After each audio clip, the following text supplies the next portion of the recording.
जब मेरा पति रोज ऑफिस जाता तो जाने से पहले मुझे एक लाल रंग की साड़ी देकर कहता, आज शाम को मेरे ऑफिस से आने से पहले इसे पहन लेना और अच्छे से तैयार होकर बैठना।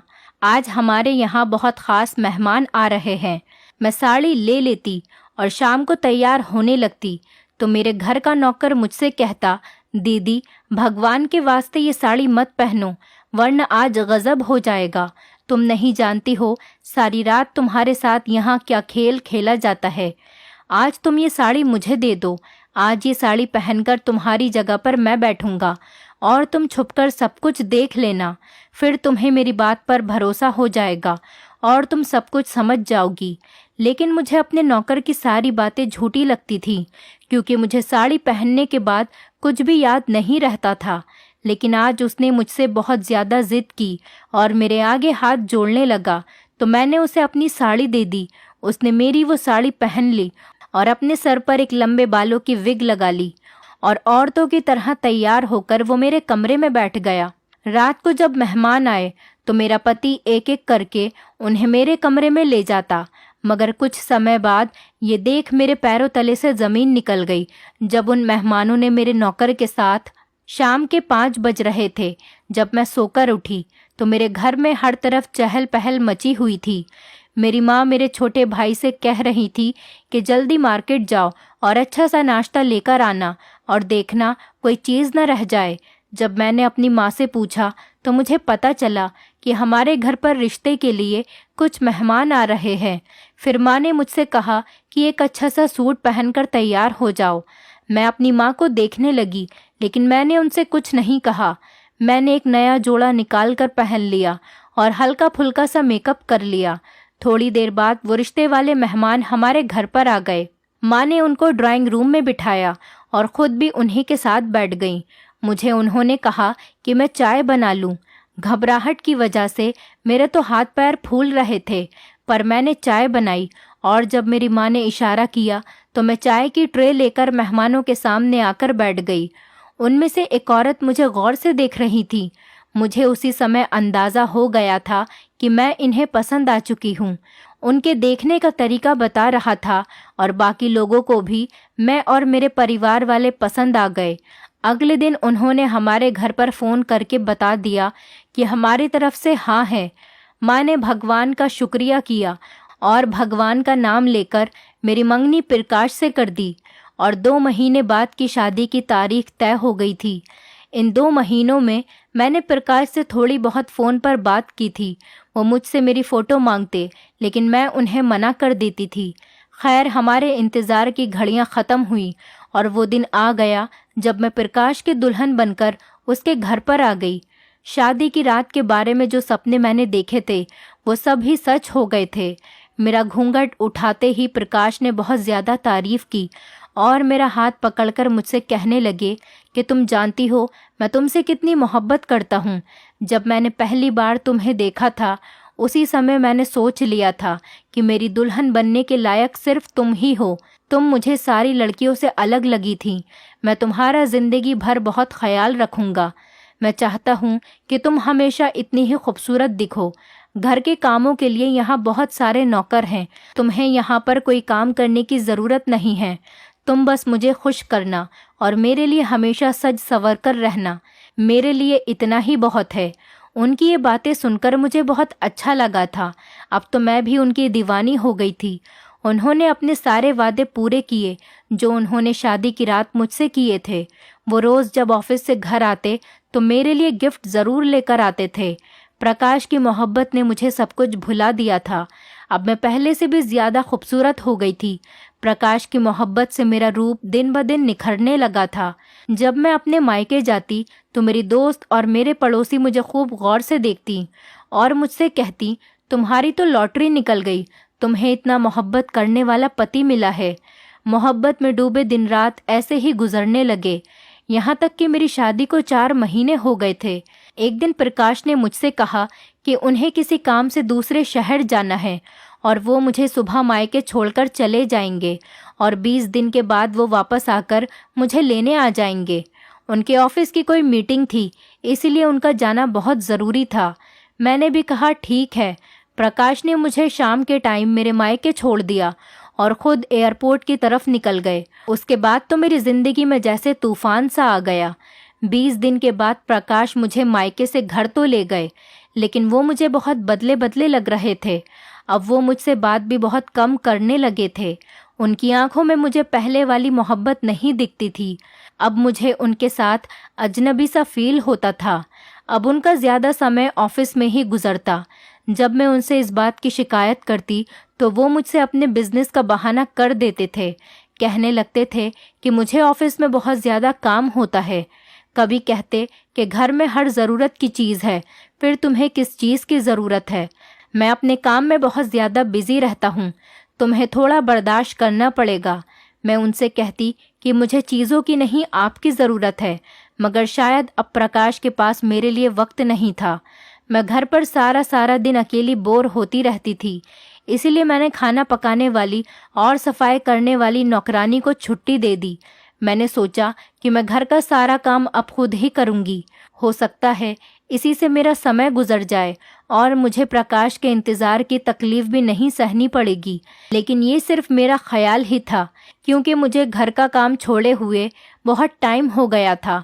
अब जब मैंने घर का कामकाज शुरू किया तो मेरी हिम्मत जवाब दे गई। मुझसे ये काम संभाला नहीं जा रहा था। मैंने परेशान होकर प्रकाश से कहा कि आप घर के कामकाज के लिए दोबारा कोई नौकरानी रख लीजिए, क्योंकि मुझसे अब इतना सारा काम नहीं होता।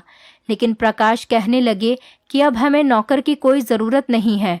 वैसे भी घर में होता ही कौन है, एक मैं हूँ और एक तुम हो, और 2 लोगों का खाना बनाना कोई बड़ी बात नहीं है। प्रकाश का ये जवाब सुनकर तो मैं हैरान रह गई, क्योंकि वो तो मुझे हमेशा सजने संवरने की बात करते थे और मुझसे कहते थे कि तुम्हें किसी भी काम को हाथ लगाने की कोई ज़रूरत नहीं है। और आज वही इंसान मुझसे नौकरों की सैलरी पर बहस कर रहा था। ये सब सुनकर मेरा तो दिल टूट गया था, लेकिन मैंने उनसे कोई शिकायत नहीं की। अगले दिन प्रकाश ऑफिस से घर वापस आए तो वो मुझे बहुत खुश लग रहे थे। अब जब मैंने उनसे वजह पूछी तो कहने लगे कि मेरे पास एक गुड न्यूज़ है, लेकिन वो मैं तुम्हें कल बताऊंगा। फ़िलहाल तुम मेरे लिए खाना लगा दो, मुझे बहुत भूख लग रही है। मैं सोचने लगी कि आखिर ऐसी क्या बात है जो आज ये इतना खुश हैं, लेकिन मैं उनकी आदत को अच्छे तरीके से जानती थी। जब वो कोई बात बताने से मना कर दिया करते थे तो फिर वो बताते ही नहीं थे। मैं भी चुप हो गई और खामोशी से अगले दिन का इंतज़ार करने लगी। शाम के समय मैं उनका इंतज़ार कर रही थी कि दरवाजे पर किसी ने बैल बजाई। मैंने जाकर दरवाज़ा खोला तो सामने गाड़ी खड़ी थी। पहले तो मैं पहचान ही नहीं सकी, क्योंकि प्रकाश अपनी गाड़ी घर के अंदर खड़ी करते थे, लेकिन आज वो अपनी गाड़ी में ही बैठे हुए थे। उनके हाथ में बहुत सारे शॉपिंग बैग थे। जब मैंने दरवाज़ा खोला तो वो अंदर आने के बजाय वो शॉपिंग बैग मुझे देकर बोले कि तुम जल्दी से ये नए कपड़े पहनकर तैयार हो जाओ, और इसके साथ की जो मैचिंग ज्वेलरी है वो पहनना मत भूलना। मैं तुम्हें एक पार्टी में लेकर जा रहा हूँ। जब तुम तैयार हो जाओगी तो हम चलेंगे, और जब तुम तैयार हो जाओ तो मुझे कॉल या मैसेज कर देना, मैं तुम्हें पिक करने के लिए आ जाऊंगा। मैंने उनसे वो बैग्स लिए और अपने कमरे में आकर तैयार होने लगी।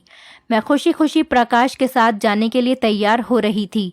मैं बहुत मेहनत से और लगन से तैयार हो रही थी। लाल रंग की साड़ी और गोल्डन कलर की ज्वेलरी में मैं इतनी खूबसूरत लग रही थी, मुझे खुद को देखकर यकीन नहीं आ रहा था कि ये मैं ही हूँ। बार बार मैं अपने आप को शीशे में देख रही थी। अभी मैं पूरे तरीके से तैयार नहीं हुई थी। फिर से दरवाजे पर बेल बजी। मैं समझ गई थी कि दरवाजे पर प्रकाश ही होंगे और वो मेरा इंतज़ार नहीं कर सके, इसीलिए मुझे पहले ही लेने आ गए। मैंने जल्दी से अपने बाल खोले और घर को लॉक करके प्रकाश के साथ गाड़ी में बैठ गई। आज प्रकाश खुद भी बहुत अच्छे से तैयार हुए थे। उन्होंने गाड़ी में म्यूज़िक लगा दिया था। प्रकाश आज बहुत अच्छे मूड में थे और मुझसे काफ़ी हंसी मजाक भी कर रहे थे। वो मुझे समझाने लगे कि जहाँ पर हम लोग जा रहे हैं वहाँ बहुत बड़े बड़े लोग होंगे और मुझे वहाँ पर सब लोगों से हंसी खुशी मिलना है। और फिर वो कहने लगे कि अगर इंसान अपनी बातों से दूसरों को इम्प्रेस करने में कामयाब हो जाता है तो वो बहुत सारे फ़ायदे उठा सकता है। उनकी बातें मेरी समझ में नहीं आ रही थी। थोड़ी देर बाद हमारी गाड़ी एक बड़े से होटल के सामने पार्क की। उन्होंने हमारी गाड़ी का दरवाज़ा ऐसे खोला जैसे मैं कोई राजकुमारी हूँ। मेरा हाथ पकड़कर वो होटल के अंदर चले गए। उनका अंदाज आज मुझे बहुत बदला बदला सा लग रहा था, क्योंकि मैंने उन्हें ऐसा शादी के बाद पहली बार ही देखा था, जो आज वो सारी दुनिया के सामने दिखा रहे थे। खैर, जब हम उस होटल के अंदर गए तो एक बहुत बड़े हॉल को बहुत ही खूबसूरती से सजाया गया था। हर तरफ लाइट जल रही थी। होटल में बहुत सारे ऑफिसर और उनकी पत्नियां इनवाइट थी। ये एक बहुत बड़ी पार्टी थी। यहाँ आकर मुझे थोड़ा नर्वस फील हो रहा था, लेकिन थोड़ी ही देर में मुझे पता चल गया था कि मेरी खूबसूरती ने सबको अपनी तरफ खींच लिया है। वैसे तो मैं पहले भी बहुत ज़्यादा खूबसूरत थी, और आज मैं ऐसे तैयार हुई थी जैसे किसी नई नवेली दुल्हन को तैयार किया जाता है। प्रकाश ने भी बहुत ज़्यादा प्राउड से मुझे अपने दोस्तों से मिलवाया। उसके बाद हम सब लोगों ने खाना खाया और वहाँ हल्का हल्का म्यूज़िक भी बज रहा था। ये माहौल मेरे लिए बहुत ही अजनबी सा था। ज़िंदगी में पहली बार मैंने इतने सारे लोगों के सामने बैठकर खाना खाया था, जिससे मुझे बहुत घबराहट हो रही थी। लेकिन मैं प्रकाश का साथ दे रही थी, क्योंकि आज वो बहुत ज़्यादा खुश थे। मुझे कुछ देर से ऐसा लग रहा था कि हमारी पास वाले टेबल पर जो आदमी बैठा है वो बराबर मुझे देख रहा था। उसका देखना मुझे कुछ ठीक नहीं लग रहा था और मुझे उसके देखने से उलझन हो रही थी। थोड़ी देर के बाद वो अपनी टेबल से उठकर हमारे साथ ही हमारी टेबल पर आकर बैठ गया। बात करते करते पता चला कि वो मेरे पति प्रकाश का सीनियर ऑफिसर था, लेकिन उसे देखने से कहीं से भी नहीं लग रहा था कि वो सीनियर है। प्रकाश ने मुझे उससे मिलवाया।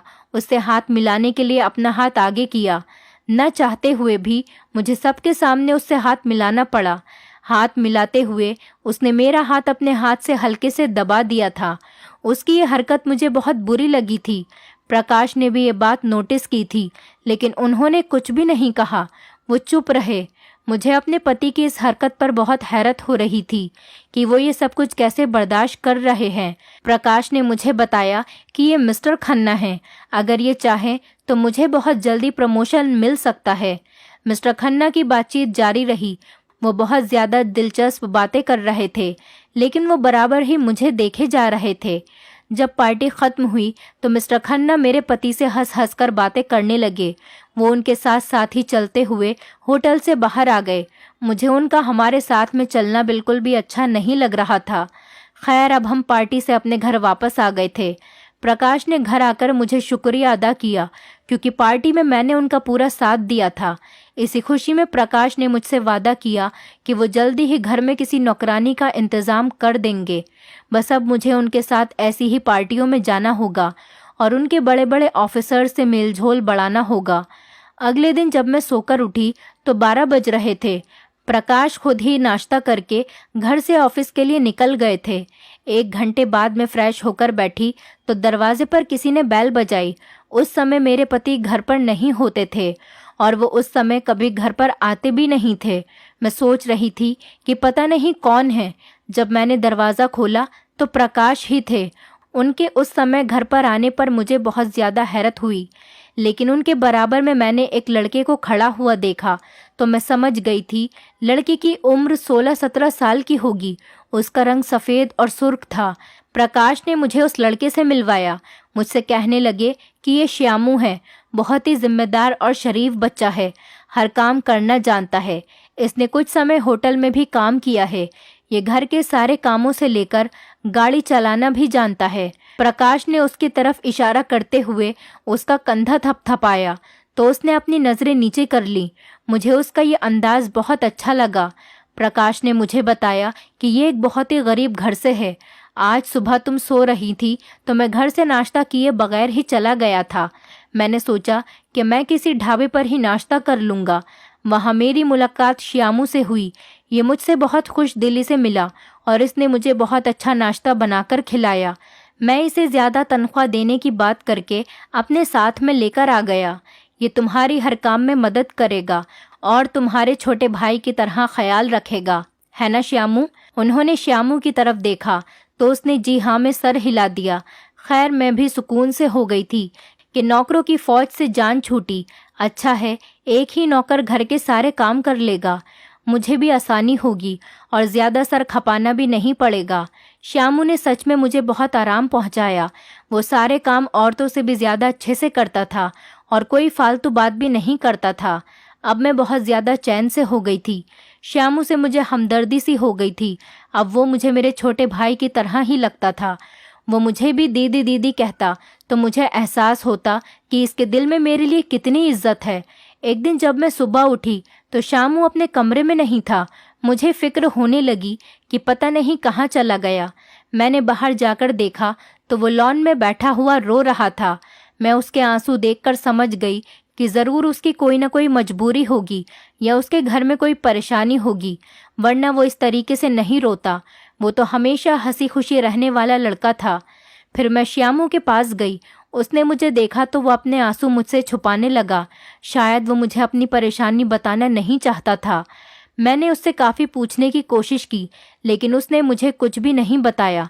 मैंने सोचा कि शायद इसके घर में पैसों की परेशानी होगी, इसीलिए मैंने उसे कुछ पैसे दिए, लेकिन उसने वो पैसे लेने से मना कर दिया। इतने में प्रकाश का फ़ोन आ गया। वो कह रहे थे कि आज हमारे घर कुछ मेहमान आ रहे हैं, तुम श्यामू से खाना बनवा लेना और ख़ुद वही लाल वाली साड़ी पहनकर तैयार हो जाना। तुम अगर मेरे मेहमानों से बातचीत करती रहोगी तो उनका दिल लगा रहेगा। उनके दोस्तों के बारे में सुनकर तो मुझे घबराहट होने लगी। मिस्टर खन्ना को बर्दाश्त करना तो मेरे बस के बाहर की बात थी। उनकी गंदी नज़रें उस दिन भी मेरे ऊपर ही टिकी हुई थी, जिसे मैंने खूब ध्यान से देखा था। खैर, मैं मजबूरी और प्रकाश के कहने से तैयार हो गई। तकरीबन रात के 7 बजे प्रकाश अपने मेहमानों को लेकर घर आ गए। फिर वही हुआ जिसका मुझे डर था। प्रकाश के साथ आने वाला मेहमान और कोई नहीं बल्कि मिस्टर खन्ना ही थे, जिनको देखकर ही मेरा मूड खराब हो गया था। मेरा दिल तो नहीं चाहता था कि मैं उनसे बातचीत करूं, मगर मजबूरन मुझे उनसे बात करनी पड़ी। मैं और प्रकाश मिस्टर खन्ना के साथ ड्राइंग रूम में बैठे थे। मिस्टर खन्ना बहुत ही अजीब तरीके से मेरे सामने बैठे थे, मगर उन्हें कोई खबर ही नहीं थी। थोड़ी देर बाद प्रकाश के मोबाइल पर किसी का फ़ोन आया। वो फ़ोन पर बात करते हुए कमरे से बाहर चले गए। अब कमरे में मैं और मिस्टर खन्ना अकेले रह गए थे। मिस्टर खन्ना मुझसे खुलकर बातें करने लगे तो मुझे उनका ये अंदाज़ पसंद नहीं आया। वो इतनी अजीब अजीब बातें कर रहे थे कि मेरा जवाब देने का दिल नहीं कर रहा था। 10 मिनट हो गए। जब प्रकाश कमरे में वापस नहीं आए तो मैं उठकर कमरे से बाहर जाने लगी। मुझे मिस्टर खन्ना के साथ बैठना बहुत ही अजीब लग रहा था। इससे पहले मैं उठकर खड़ी होती, मिस्टर खन्ना ने मेरा हाथ पकड़ लिया। उनकी इस हरकत पर मुझे बहुत गुस्सा आया। मेरा दिल तो कर रहा था कि मैं उन्हें एक ज़ोर का थप्पड़ लगाऊं, लेकिन मैंने अपने गुस्से को ठंडा किया और आराम से उनसे कहने लगी कि मिस्टर खन्ना, आप ये क्या कर रहे हैं? आप मेरे पति के दोस्त हैं और उनके सीनियर ऑफिसर हैं, इसीलिए मैं आपकी बहुत ज़्यादा इज्जत करती हूँ। अगर आपने ये बदतमीज़ी बंद नहीं की तो मैं भी अब बदतमीज़ी पर ही उतर आऊँगी। उन्हें मेरी इस बात से जैसे कोई फ़र्क ही नहीं पड़ा था। वो सुकून से खड़े होकर मुझे घूर रहे थे। जब मैंने उनसे अपना हाथ छुड़ाना चाहा तो वो और मेरे करीब आने लगे। गुस्से में मेरा चेहरा लाल हो गया। मैंने टेबल से फ्लावर पॉट उठाया और उनके सर पर मार दिया। उनके सर से थोड़ा खून बहने लगा तो वो चिल्ला उठे। उनकी चीख सुनकर मेरे पति कमरे में आ गए।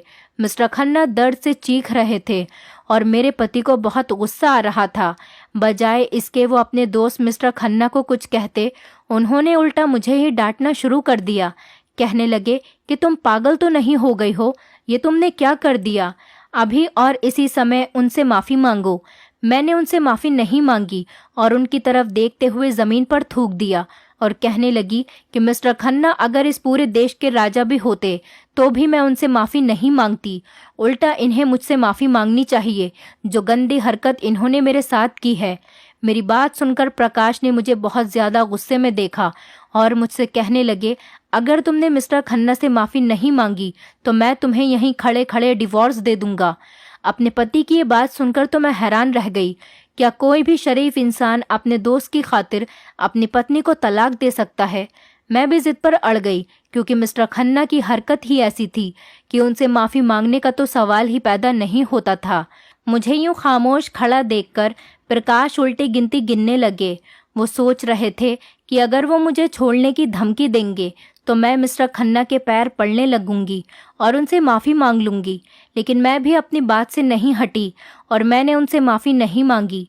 उसके बाद प्रकाश ने मुझसे कहा कि तुम पेपर्स का इंतज़ार करना, मैं तुम्हें डिवोर्स दे दूंगा। मैं हैरत की नज़रों से उन्हें देखने लगी। मुझे समझ में नहीं आ रहा था कि प्रकाश तो मुझसे इतनी मोहब्बत करते थे, फिर वो मेरे साथ ऐसा क्यों कर रहे थे, वो भी अपने इस घटिया दोस्त की खातिर। मिस्टर खन्ना ये सब कुछ देखकर मुस्कुरा रहे थे। वो भी बड़बड़ाते हुए हमारे घर से चले गए। मेरे पति भी उनके पीछे पीछे गए और मेरे बर्ताव की उनसे माफ़ी मांगने लगे। थोड़ी देर बाद जब प्रकाश घर के अंदर वापस आए तो उनका मूड ऐसा था जैसे कुछ हुआ ही न हो, लेकिन मेरी तो दुनिया ही उजड़ चुकी थी। मैंने अपने कमरे में जाकर अपना बैग पैक करना शुरू कर दिया और उसी समय घर से निकलने लगी तो प्रकाश ने मुझे कमरे में बंद कर दिया। मैंने दरवाज़ा खटखटाया मगर उन्होंने नहीं खोला। थोड़ी देर बाद वो अंदर आए और मुझसे कहने लगे कि क्या हुआ, मैंने जो कुछ भी तुमसे कहा है वो गुस्से में कह दिया। क्या हमारी बरसों की मोहब्बत मेरी छोटी सी बात पर ख़त्म हो जाएगी? जाहिल लड़कियों की तरह हंगामा मत करो। जो कुछ भी हुआ है उसे भूल जाओ और ख़बरदार, जो तुमने घर से निकलने की कोशिश भी की, मैं तुम्हारी टांगे तोड़ दूंगा। वैसे भी दरवाजे पर लॉक लगा हुआ है। तुम्हें बाहर जाने की ज़रूरत भी नहीं है और इजाज़त भी नहीं। जब तक मैं न कहूँ तुम घर से कदम बाहर नहीं निकाल सकती। तुम्हें हर सूरत में मेरे ऑफिसर को खुश करना होगा, वरना मुझसे बुरा कोई नहीं होगा। अपने पति का ऐसा रूप देखकर तो मेरे पैरों तले से ज़मीन निकल गई। प्रकाश इस हद तक गिर सकते थे, मैंने कभी सपने में भी नहीं सोचा था। इस सारे हंगामे की खबर श्यामू को भी हो चुकी थी, क्योंकि कमरे में पड़े फ्लावर पॉट के टुकड़े समेटने के लिए मैंने उसे ही कहा था। अब जब प्रकाश ने मुझे यहाँ कमरे में बंद कर दिया था और मैं श्यामू के रहमो करम पर आ गई थी, मेरे पति ने उसे सख्ती से समझाया था कि मुझसे कोई बात न करे। अगले दिन प्रकाश घर से ऑफिस के लिए चले गए। उनके कहने के अनुसार श्यामू ने मुझे खाना दिया। मैं अपने ही घर में कैद होकर रह गई थी और अपने नौकर की मोहताज हो गई थी। मैंने श्यामू को उसकी माँ बहन का वास्ता दिया और उसके आगे हाथ जोड़कर मदद मांगी तो उसका दिल भी मेरे लिए पिघल गया। वो कहने लगा कि दीदी तुम फिक्र मत करो, तुम्हारी इज्जत की जिम्मेदारी अब मेरी है। अब कोई तुम्हें छू भी नहीं सकता। तुम्हारा पति, भगवान माफ करे, बहुत ही घटिया और गिरा हुआ आदमी है। हमारे यहाँ तो ऐसा बिल्कुल भी नहीं होता, और अगर कोई अपनी पत्नी के साथ ऐसी घटिया हरकत करने की सोच भी ले तो उसकी नस्लें ख़त्म कर दी जाती हैं। तो श्यामू की बातें सुनकर मुझे अंदाज़ा हो गया था कि वो मेरी मदद ज़रूर करेगा और मुझे यहाँ अकेला छोड़कर नहीं जाएगा। थोड़ी देर के बाद श्यामू मेरे कमरे में वापस आया और मुझसे बोला कि दीदी मैं तुम्हें एक बात बताना चाहता हूँ। मैं सुबह बताना चाहता था मगर मुझे याद नहीं रहा। वो घटिया इंसान जो मेरा मालिक और तुम्हारा पति है, किसी से फ़ोन पर बात करके कह रहा था कि कल हमारे घर पर वही साहब आएंगे और आप हर सूरत में उनसे मिलेंगी। श्यामू ने जब मुझे ये बात बताई तो मैं समझ गई थी कि मैं मिस्टर खन्ना की जिद बन चुकी हूँ। इसी सोच और ख्याल में मेरी सारी रात गुजर गई। पूरी रात मेरी रोते हुए गुजरी। मैं भगवान से प्रार्थना कर रही थी कि वो मेरी इज्जत की हिफाजत करे। अगले दिन श्यामू मेरे पास आया। उसकी सांस फूली हुई थी और वो काफ़ी जल्दी में लग रहा था। दरवाज़ा खोलकर मेरे कमरे में आया और मुझसे बोला दीदी तुम अपना एक खूबसूरत सा जोड़ा मुझे दे दो। मैं उसका चेहरा देखते हुए बोली कि श्यामू तुम्हें मेरे कपड़ों की क्या ज़रूरत है? तो वो कहने लगा कि ये समय ज़्यादा बातें करने का नहीं है, बस आप मुझे एक अपना अच्छा सा जोड़ा दे दें। मैंने उसे अपनी एक साड़ी निकाल कर दे दी। वो मेरे हाथ से साड़ी लेकर कमरे में चला गया। फिर थोड़ी देर बाद वो साड़ी पहनकर मेरे कमरे में दोबारा आया तो उसे देखकर मेरी हंसी निकल गई, क्योंकि उसने बहुत ही अजीब तरीके से साड़ी बांध रखी थी। उसकी जिद करने पर मैंने उसकी साड़ी ठीक से बांधी। अब वो पूरे तरीके से एक औरत लग रहा था। उसने अपने सर पर मेरी ही तरह लंबे बालों की विग लगा रखी थी। मैंने उससे कहा कि श्यामू ये तुम क्या कर रहे हो? क्या तुम्हारा औरत बनने का इरादा है? मैं उस समय अपने सारे दुख भूल गई थी और उससे हंसी मजाक करने लगी। उसने मुझसे कहा कि दीदी आप यहाँ से जाइए और मेरे कमरे में जाकर बैठ जाना। हमारे घर में आज उसके साथ एक और लड़का आया था जो श्यामू का दोस्त था। थोड़ी देर बाद मुझे अपने घर में किसी के आने की आवाज़ आई। जूतों की आवाज़ मेरे कमरे की तरफ से आ रही थी। मेरा दिल बहुत ज़्यादा कांप रहा था और फिर मेरे कमरे का दरवाज़ा अंदर से लॉक होने की आवाज़ आई। कुछ देर बाद ही मेरे कमरे से चीखने चिल्लाने की आवाज़ें आने लगीं। घर में शोर मच गया। मैं कमरे से बाहर निकली। जब मैं अपने कमरे के पास पहुंची और मैंने दरवाज़ा खोल कर देखा तो वहाँ का मंजर ही कुछ अलग था। मिस्टर खन्ना के कपड़े फटे हुए थे। श्यामू और उसका दोस्त मिस्टर खन्ना को मार रहे थे। मिस्टर खन्ना की तो हालत खराब हो रही थी। मैंने श्यामू से मना किया, लेकिन उस पर तो जैसे भूत सवार था। मिस्टर खन्ना की जब अधमरी हालत हो गई तो श्यामू ने उन्हें छोड़ दिया और एक तरफ बैठ गया। मैं उसका मुंह देखने लगी और दिल ही दिल में हैरानी भी हो रही थी। मेरा यहाँ रुकना अब खतरे से खाली नहीं था, इसीलिए मिस्टर खन्ना को कमरे में बंद करके और उनके मुंह में कपड़ा ठूस दिया। श्यामू मुझे गाड़ी में बिठाकर मेरे घर ड्रॉप करके खुद न जाने कहाँ चला गया।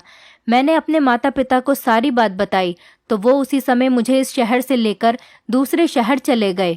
प्रकाश की जान पहचान बहुत दूर तक थी।